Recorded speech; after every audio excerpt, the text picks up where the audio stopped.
اور دوام کا دن، کیونکہ آج کا دن ہے خواتین کا عالمی دن۔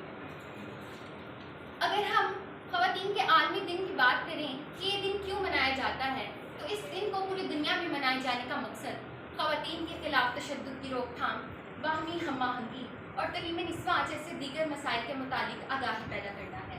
تعلیم نسواں کی اہمیت کا اندازہ ہم حضرت محمد مصطفیٰ صلی اللہ علیہ وآلہ وسلم کے اس ارشاد مبارکہ سے بخوبی لگا سکتے ہیں۔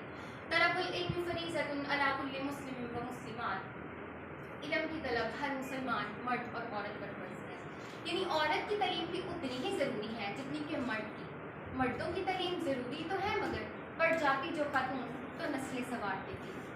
معزز سامعین محترم، عورت ہمارے سامنے کئی روپ میں نظر آتی ہے، کہیں وہ ماں ہے، کہیں بہن ہے، کہیں بیوی ہے اور کہیں وہ بیٹی ہے۔ اگر وہ ماں ہے تو اس کے قدموں تلے جنت رکھتی ہے، اور اگر وہ بہن ہے تو اس کے احترام میں رسول اللہ صلی اللہ علیہ وآلہ وسلم کا کھڑے ہونا نظر آیا، اور اگر وہ بیٹی ہے تو اس کی بہترین پرورش کی صورت میں جنت کی بشارت دیتی ہے۔ صدر زیوکار، ہمارے معاشرے میں عورت کو ایک کمزور صنف تصور کیا جاتا ہے، جبکہ ایسا بالکل نہیں ہے، کیونکہ ہر عہد کے مسیحا کو اس عہد کی مریم نے جنم دیا ہے۔ جب جب ظلم کے خلاف ایک حسین کا احسار اور حوصلہ مطلوب تھا تو یہ فاطمہ کی گود ہی تھی جس نے انسانیت کا دامن بھر دیا۔ جب جب انسانیت زخم زخم ہوئی تب تب عورت اپنا آنچل پھیلا کر مسیحائی کو آن سکتی۔ وہ طرابلس کی فاطمہ بن اسد ہو، مدر ٹیریسا ہو، یا میرے اپنے وطن میں بھیجے جانے والی لطفہ ہو، فطرت نے ہر عہد میں انسانیت کے دکھوں کا مداوع کرنے کے لیے عورت کے نازک ہاتھ ہی کا انتخاب کیا۔ اے عورت تجھے سلام، بلا شبہ تو ہی معاشرے کی پہچان ہے، بلا شبہ تو ہی معاشرے کی پہچان ہے جو اپنی اعلیٰ ظرفی سے مرد کو اس معاشرے میں اس کا مقام اور اس کی پہچان دلواتی ہے۔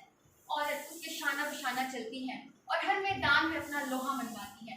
اے عورت، تو معلم بھی ہے، تو مسیحا بھی ہے، سوشل ورکر بھی ہے، وکالت بھی کرتی ہو، منصف بھی ہو۔ اے عورت، یہ کہنا ہرگز غلط نہ ہوگا کہ تم ہر زمانے کی رگے جام ہو۔ اے عورت، تم ہی عرفہ ہو، تم ہی مریم ہو، تم ہی طاہرہ قاضی ہو اور تم ہی ہمارے ملت ہو۔ آخر میں گفتگو کے اختتام میں کچھ اشعار عورت کے گوش گزار کرنا چاہوں گی۔